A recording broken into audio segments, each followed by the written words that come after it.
Hello guys, स्वागत है आप सबका आपके अपने YouTube channel all in one में। तो हम फिर से हाजिर हैं आपके लिए कुछ क्रूशियल इंपॉर्टेंट एमसीक्यूज़ लेके, जो कि जेकेएसएसबी लाइब्रेरियन और अदर एग्ज़ाम जो भी लाइब्रेरी के रिगार्डिंग होंगे उनके लिए काफ़ी क्रूशियल हैं। क्योंकि जैसा कि आप जानते हैं कि जेकेएसएसबी ने लाइब्रेरियन के एग्ज़ाम की डेट ऑलमोस्ट अनाउंस कर दी है। 25 सितंबर से शुरू हो रहे हैं। तो हम इम्पॉर्टेंट एमसीक्यूज़ का पार्ट 2 लेकर हाजिर हैं, जो कि आपके लिए बहुत इंपॉर्टेंट होने वाला है। कृपया ध्यान से सुने। अभी तक जिसने भी इस चैनल को सब्सक्राइब नहीं किया है, कृपया सब्सक्राइब करें।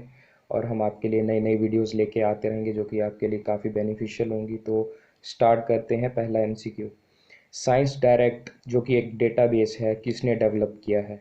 एल्जेवियर, निस्केयर, एलसी, एमराल्ड। तो ये जो साइंस डेटाबेस है ये किसने डेवलप किया है? इसका सही आंसर है ए पार्ट, एल्जेवियर। ये जो साइंस साइंस डायरेक्ट है, it is one of the subsidiaries of Elsevier. Elsevier का ही एक पार्ट है जो साइंस डायरेक्ट डेटाबेस है।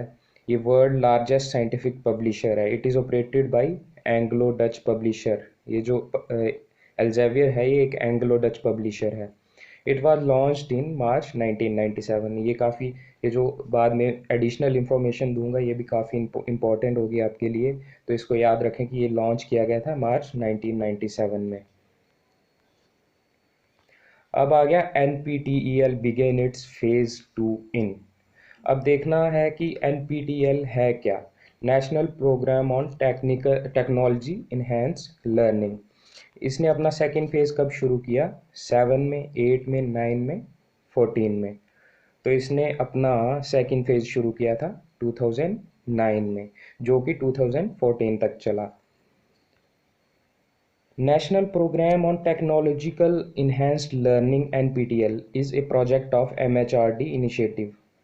MHRD का इनिशिएटिव है किसके साथ? जो कि 7 इंस्टीट्यूट्स ऑफ टेक्नोलॉजी हैं, जो इंडियन इंस्टीट्यूट IIT हैं, जो कि बॉम्बे, दिल्ली, कानपुर, खड़गपुर, मद्रास, गुवाहाटी, रुड़की, इनके साथ science institute of science Bangalore ने भी पार्टिसिपेट किया और 2003 में इसको लॉन्च किया NPTEL को। अब ये NPTEL करता क्या है? ये massive open online courses, MOOCs जिन्हें कि कहते हैं हम, ऑनलाइन कोर्सेज करवाता है, जो कि कोई भी कर सकता है। IIT के बाहर पढ़ने वाले भी इन मूक्स को कर सकते हैं। ये काफ़ी इंपॉर्टेंट है गाइस। कब लॉन्च हुआ? 2003 में। और कितने IITs ने पार्टिसिपेट किया? ये बॉम्बे, दिल्ली, ये सब इम्पॉर्टेंट है। अब जैसा कि ऊपर बताया मैंने, ये मूक्स ऑफर करता है। NPTEL began offering open online courses, या फिर जिन्हें हम मूक्स भी कहते हैं, massive open online courses, in 2015, 14, 19, 21। तो इसका सही आंसर है गाइस 2014। 2014 में NPTEL ने ऑनलाइन कोर्सेज ऑफर करना शुरू किए। नेक्स्ट क्वेश्चन देखते हैं।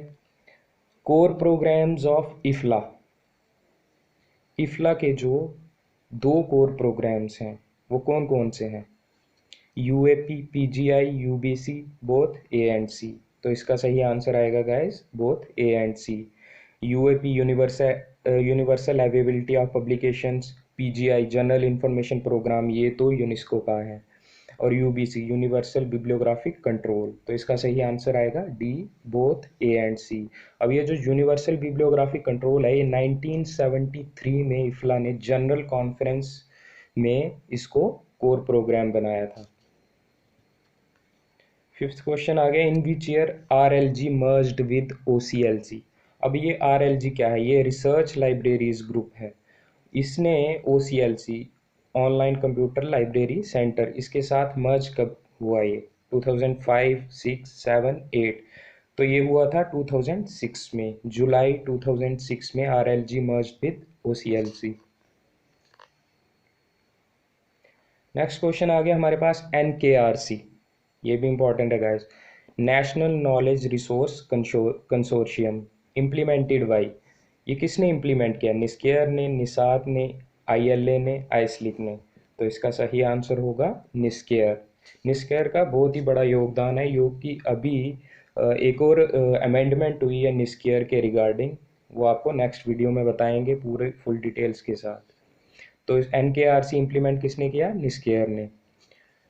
अब NKRC इस्टेब्लिश कब हुआ? 6 में हुआ, 7 में हुआ, 8 में हुआ, 9 में हुआ।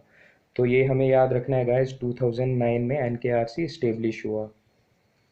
इट इज़, अब NKRC है क्या? It is a network of libraries and information centres of 43 CSIR and 26 DST institute, department of science and technology institute. ये 43 CSIR और 26 DST इंस्टीट्यूट्स का कम्बिनेशन है NKRC। नेक्स्ट क्वेश्चन आ गया हमारे पास, NISSAT, national information system in science and technology. ये कब इस्टेब्लिश हुआ? 75 में, 1976 में, 1977 में, 1978 में। तो ये हुआ इस्टेब्लिश 1977 में। हालांकि ये इस्टेब्लिश तो हो गया था 1975 में, एक्चुअली 1975 में इस्टेब्लिश तो हो गया था, लेकिन ये फुली इम्प्लीमेंट कब हुआ? प्रोग्राम स्टार्टेड कम्प्लीटली इन 1977 में, और ये भी DST के अंडर ही था, department of science and technology. अब आ गया 9th क्वेश्चन, इंस्डॉक।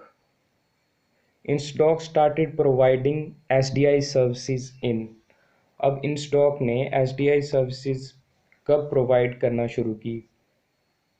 तो इसका सही आंसर है गाइस 1976 में। इंस्डॉक जो कि 1952 में इस्टेब्लिश हुआ, इसने selective dissemination of information services कब प्रोवाइड करना शुरू की? 1976 में। अब ये जो एक और इम्पॉर्टेंट क्वेश्चन है, popular magazines of CSIR NISCAIR.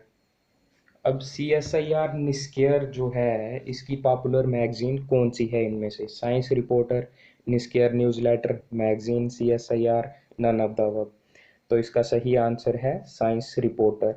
हालांकि ये सिर्फ एक ही मैगजीन यहाँ पे पूछी गई है, लेकिन ये एक्चुअल में 3 जो कि वाइडली एक्सेप्टेड फेमस जो मैगजीन्स हैं, इसकी 3 मैगजीन हैं। उनमें से 2 हैं साइंस रिपोर्टर इन इंग्लिश जो कि 1964 में शुरू की, और साइंस की दुनिया इन उर्दू 1975 में। अब आपको बताना है कि थर्ड जो मैगजीन है उसका नाम क्या है और कब स्टार्ट की गई वो। CSIR निस्केयर की पॉपुलर मैगजीन थर्ड, जो इतना बता देता हूँ वो हिंदी में है, तो वो कब शुरू की गई और उसका नाम क्या है। अब 11th क्वेश्चन आ गया, what is the name of encyclopedic series of NISCAIR. ये भी इंपॉर्टेंट है एग्जाम पॉइंट ऑफ व्यू से। अब निस्केयर ने एक इंसाइक्लोपीडिक सीरीज शुरू की है, उसका नाम बताना है। Indian science, science of web, health of India, wealth of India. अब ये जो सीरीज़ है, इंसाइक्लोपीडिक सीरीज़ है निस्केयर की, इसका नाम है द वेल्थ ऑफ इंडिया। अब इसमें है क्या? Wealth of India, encyclopedic series on India's raw material resources of plants, animals and minerals. इनके ऊपर एक एनसाइक्लोपीडिक सीरीज शुरू की है निस्केयर ने, उसका नाम है द वेल्थ ऑफ इंडिया। और 12th क्वेश्चन है, IAP, इंटरनेशनल एडवोकेसी प्रोग्राम, जो कि इफ्ला के द्वारा लॉन्च किया गया है, लेकिन कब लॉन्च किया गया? 2016, 17, 20 और नन ऑफ द अबव। अब हमें इसमें 2-3 चीज़ें याद रखने वाली हैं। ये जो इंटरनेशनल एडवोकेसी प्रोग्राम IAP है, ये किसने लॉन्च किया है? इफ्ला ने। और कब किया है? 2016 में। 2016 में IAP, इंटरनेशनल एडवोकेसी प्रोग्राम, इफ्ला ने लॉन्च किया। अब 13th क्वेश्चन आ गया, national repository of open educational resources NROER। ये अभी काफ़ी ट्रेंडिंग में है, ये आ सकता है एग्ज़ाम में। ये लॉन्च कब हुआ? 13 अगस्त 2013, 14 अगस्त 2014, 13 अगस्त 2021, 14 अगस्त 2018। तो ये लॉन्च कब हुआ? 13 अगस्त 2013 में, ए पार्ट। अब ये NROER है क्या? NROER is a MHRD NCERT project. MHRD ने NCERT के साथ एक प्रोजेक्ट डेवलप करने का सोचा, जो कि डेवलप किसने किया? CIET ने। अब CIET क्या है? ये काफ़ी ध्यान से सुनिएगा गाइस, ध्यान से पढ़िएगा। Central institute of educational technology, जो कि एक ऑटोनॉमस बॉडी है एनसीईआरटी उसका एक यूनिट है, कॉन्स्टिट्यूएंट यूनिट है एनसीईआरटी का। और ये कब बनाया गया? 1984 में। अब एनसीईआरटी के बारे में थोड़ा सा जान लेते हैं। NCERT is a autonomous organisation set up in 1967 by government of India.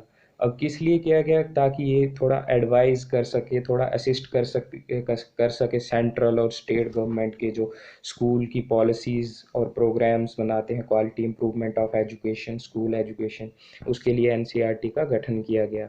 और एनसीईआरटी के अंडर एक और आती है CIT, central institute of educational technology, जो कि 1984 में एग्जिस्टेंस में आई।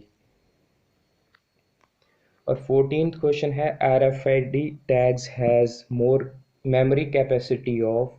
और जो RFID है, रेडियो फ्रिक्वेंसी आइडेंटिफिकेशन, जो कि हम ओपैक्स में यूज़ होते देखते हैं, जो कि बुक्स में आजकल बुक्स में टैग्स लगे होते हैं, जो भी बड़ी टेक्नोलॉजिकल एडवांस्ड लाइब्रेरीज़ हैं उनमें एक RFID टैग्स लगे होते हैं। वो कैसे, मतलब कि आप उस ओपैक पे बुक रखोगे तो बुक की पूरी इन्फॉर्मेशन आपको मिल जाएगी। उधर एक स्क्रीन लगी होगा, कंसोल होगा वहाँ पे आपको सारी इन्फॉर्मेशन मिल जाती है। तो उसकी मेमोरी कैपेसिटी कितनी है?